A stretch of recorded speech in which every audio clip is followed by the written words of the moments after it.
हाय friends, मैं Meena Pandey. Welcome back to my channel सर्विद। पोहा तो कई तरीके का बनता है। आज मैं इसमें आलू मटर टमाटर डाल के पोहा बनाऊंगी। चाय के साथ खाएंगे ना तो पेट भी भरेगा और मन भी भरेगा। तो इस तरीके से बनाऊंगी। तो पोहा हमारा जो है ना, ये मीडियम वाला पोहा है। एक पेपर पोहा होता है जो बहुत बारीक होता है और एक मोटा सा होता है। मीडियम साइज़ का ये पोहा है, ना ही मोटा है ना पतला है। तो मैंने पोहा ले लिया है, 1.5 कप पोहा लिया है। आप अपने अकॉर्डिंग ले सकते हो।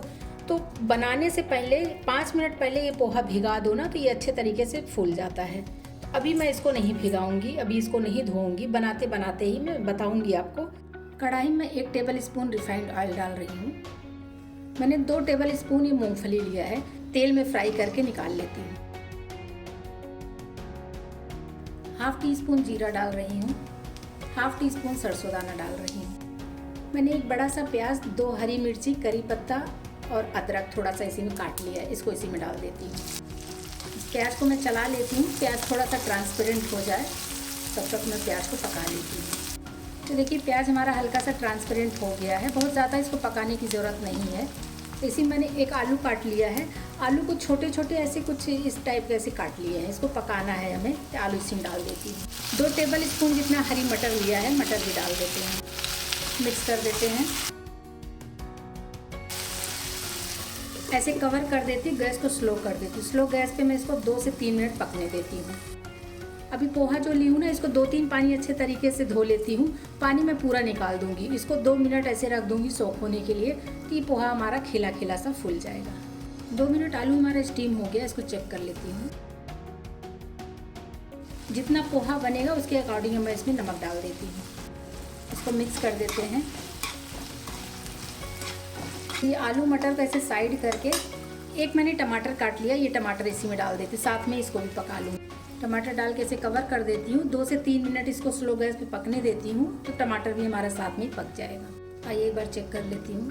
तो टमाटर भी ये देखिए इसके छिलके उतरने लगे हैं ना, तभी इसको मैं मिक्स कर देती हूँ। तो अभी ये टमाटर वगैरह सब एक ही साथ मिक्स कर देती हूँ।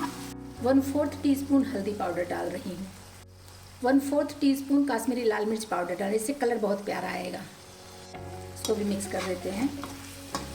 हल्दी डाल के भी मैंने मिक्स कर दिया है। इसको ऐसे कवर कर देती हूँ, 2 मिनट में और स्लो गैस पे पकने देती हूँ, तब तक आलू भी हमारा गल जाएगा। तो आइए एक बार चेक कर लेती हूँ। अभी आलू भी हमारा पक चुका है, इस तरीके से देख रही हूँ ना कि पक गया है आलू मटर सभी कुछ पक गया। टमाटर देखिए इसी में मिक्स हो गया है, और काश्मीरी लाल मिर्च डालते ही एकदम प्यारा सा कलर भी आ गया है। तो आप चाहिए तो अगर सब्जी खाना है तो इसी तरीके से निकाल के सब्जी खा सकते हैं, लेकिन मैं तो पोहा बना रही हूँ ना, तो अभी मैं इसी में पोहा डालूंगी। मैंने जो पोहा बताया था ना धो लेती हूँ, तो ये धो के मैंने रख दिया पानी निकाल के, और देखिए इस तरीके से ये फूल गया है, बहुत अच्छे से ये फूल गया। ऐसे दबा रही हूँ ना तो ये देखिए एकदम से आटा हो जा रहा है।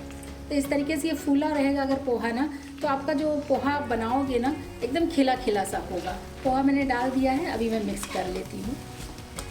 ये बहुत ही अच्छा स्नैक्स भी कह सकते हो इसको, ब्रेकफास्ट में मतलब किसी भी टाइम इसको खा सकते हो। बहुत टेस्टी बनता है और बड़े बच्चों सबको बेहद ही पसंद आता है। स्ट्रीट साइड जो पोहा मिलता है वहाँ देखिए तो लोग लाइन लगाए रहते हैं खाने के लिए। तो ये तो घर का बना हुआ पोहा है, बहुत ही टेस्टी लग रहा है फ्रेंड्स। तो इसी के साथ चाय मिल जाए ना तो मज़ा आ जाए खा के।